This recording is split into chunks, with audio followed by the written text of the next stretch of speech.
is Paolo Nutini? Politician? A designer. Is he from Ireland?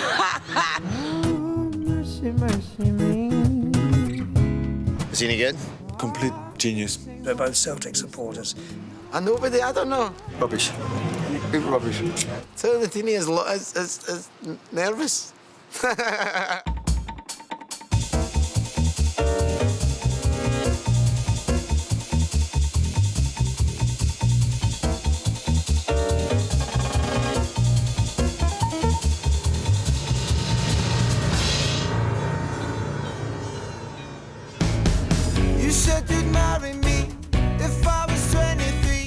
In 2006, singer-songwriter Paolo Nutini released his first album, These Streets, at the age of 19.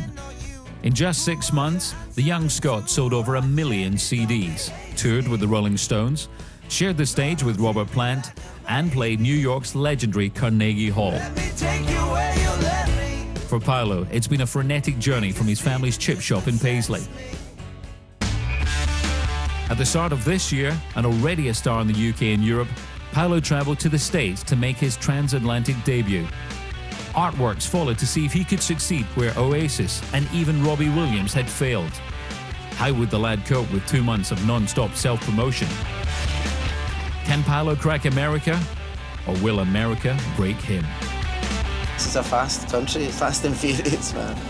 And for somebody like me that kind of likes to just dawdle along now and again, it's like sometimes catches up on you and kicks you in the ass. Hey! Yep, we're going, and yeah, hopefully you'll see what happens. Come on! Come on!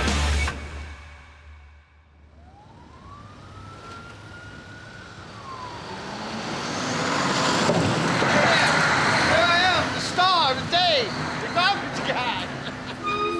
It's the first week of Paolo's 2-month tour, and his album gets its US release today. Hey! Bloody hell, it's early.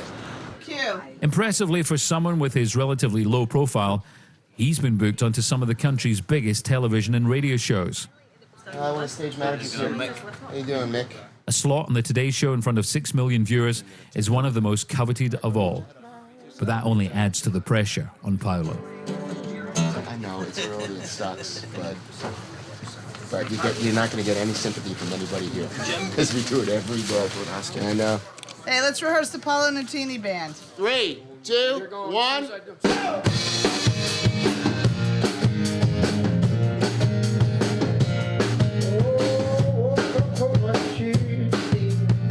Paolo is right at the beginning here in America. You know, people are just starting to tune into what he's doing, and I think a lot of the buzz from all over the rest of the world is a little bit starting to filter over here, but he's going to work his ass off. I mean, basically from the second he gets up in the morning till he's done playing at night. Although I sound crap just now, I'm going to try and wake him up, and then try again. Hopefully I'll be able to sing. We'll have you rehearse the song again. That means you guys have to be camera ready at 8:15. We'll have you come up at like 8:20, something like that.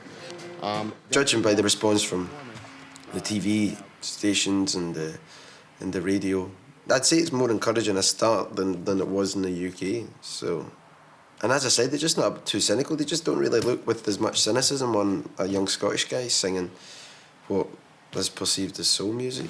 Well, he's 20 years old. He already has a platinum CD, and he got to open for the Stones. Now Scottish singer-songwriter Paolo Nutini is finally coming to America, releasing his debut album called These Streets, and it releases today. So as you come to America, are you at all nervous about this? Yeah, I'm a little, you know, but I'm more, I think I speak for us all. We're all just curious as to where we can go, you know, what we can do. Suddenly, everything's right. I said, hey, I put some new shoes on and everybody's smiling. It's so inviting. CD is called These Streets. Paolo Nutini. Good work. Yeah. Done it. I done it. Well done, man. How you doing, man? It's extra. No, please don't put us extra. Paolo's passed trial by live TV, but his working days only just begun. Sirius 18, The Spectrum. It's Demos with Paolo Nutini. Thank you for coming to the Spectrum Studios. Would you mind signing the wall, the Sirius wall? Yep. Excellent. Let's do this. This one? No, yeah. Actually, I'd like this one. You can do a doodle while you're at it. I'm going here.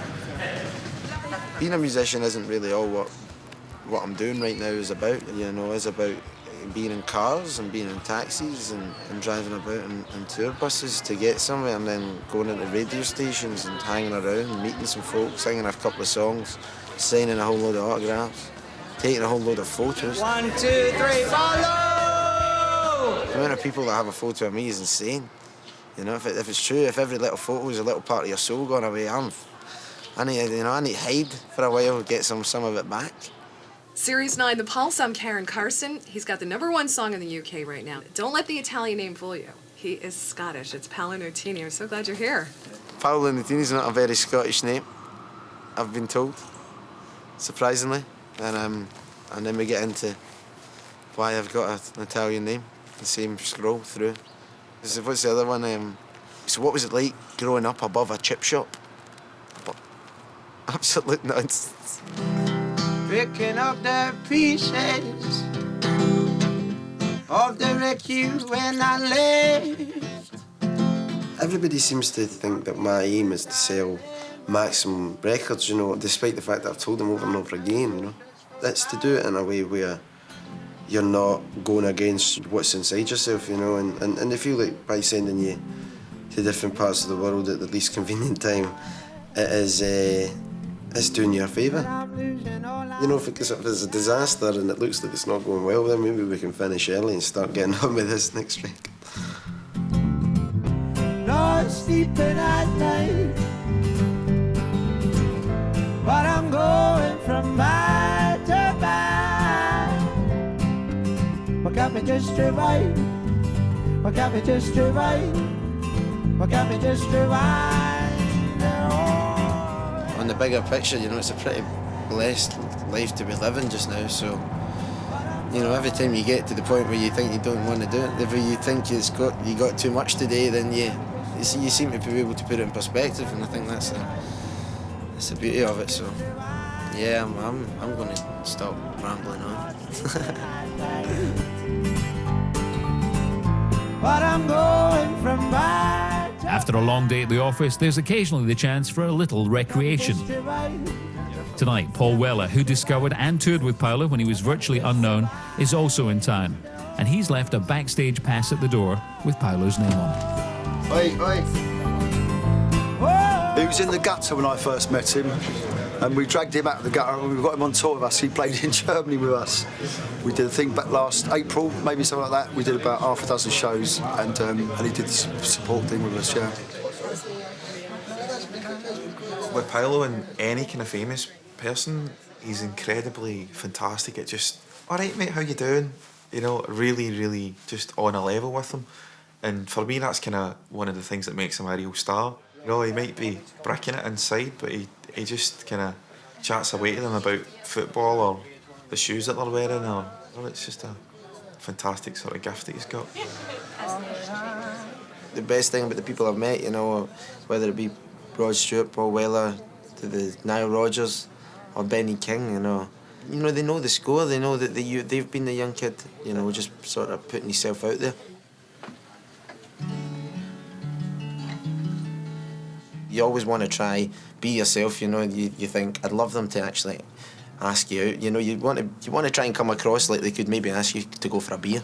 That's the thing, that's what I hope to do. I hope to go and you know, catch up with Paul, you know, maybe at some point and have a beer and get a bit of the wisdom, you know, and all senses of the word. Together are helping me survive. What do you think? Brought the sunshine out today.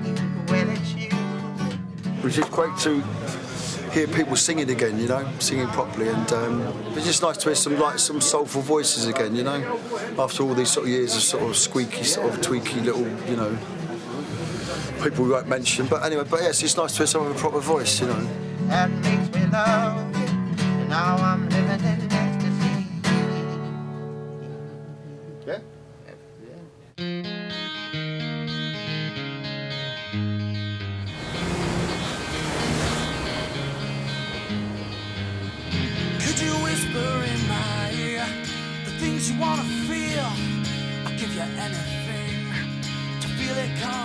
Paolo and the band arrive in LA. Though they've left a trail of new fans in every city they've played in the East Coast, California is a whole new challenge. And they're almost starting from scratch. Morning Becomes Eclectic at KCRW. That was Nika Costa, recorded live in our studios a couple of years back. But they've scored another coup. Nick Harcourt is one of the most influential figures on the US music scene. A sort of American John Peel. This is the Angelique Kidjo Peter Gabriel song. And he's credited with launching the likes of Coldplay, Franz Ferdinand and Travis in the States. And Paolo is fortunate to have a slot on his radio show. The whole thing about any British artist coming out here is that they've got to work, they've got to travel, you know, whether that's gigging and being on the road for a couple of months or whether it's just, you know, visiting radio stations and doing all the press. It's a big country. It's not like in Britain where you can go out and do something during the day and come home and sleep in your own bed at night. It's, you know, it takes a commitment of time.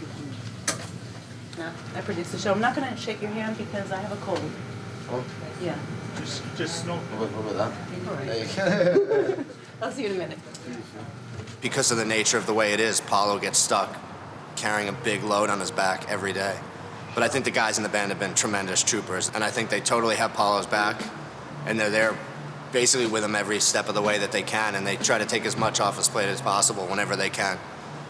And they've done everything that we've asked, and done it with a smile, really.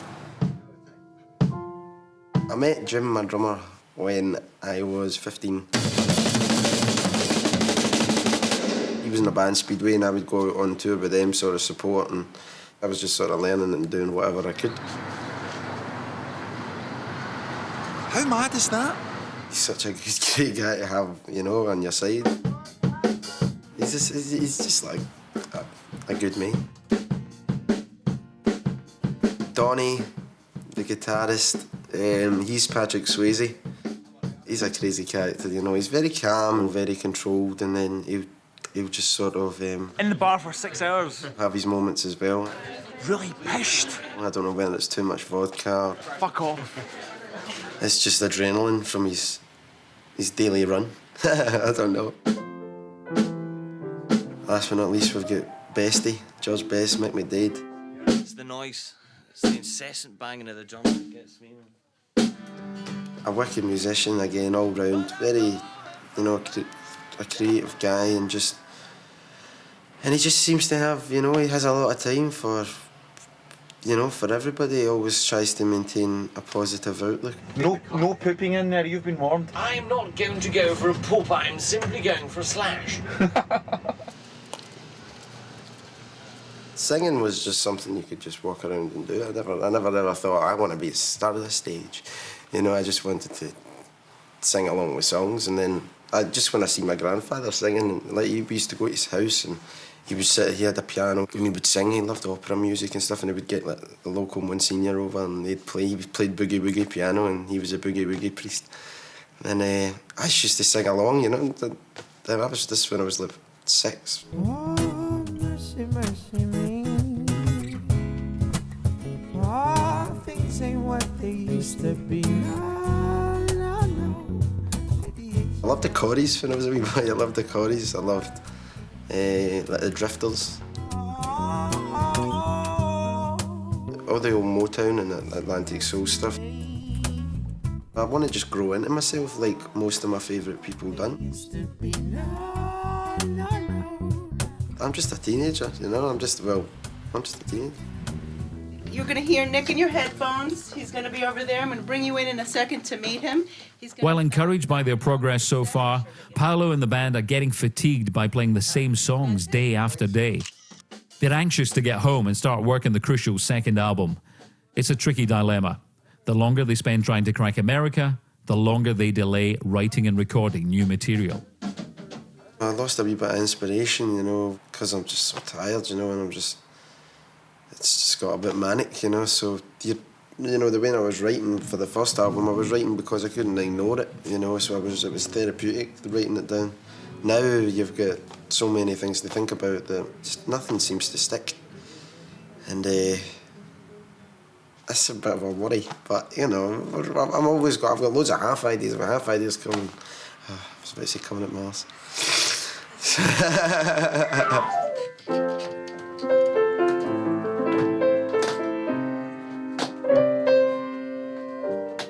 My involvement in the music has been sort of writing songs, helping Paolo get songs together. We started sort of writing songs, you know, when he was 15 and he came into the studio, and one of them that's got a real memory for me is a song called Autumn. Autumn leaves on the frozen souls, hungry hands turning soft and old. The tune basically started as this little piece of music I'd written on the guitar, and he said, look, I'd like to take it away and just, I've got an idea of something I want to write about my grandfather.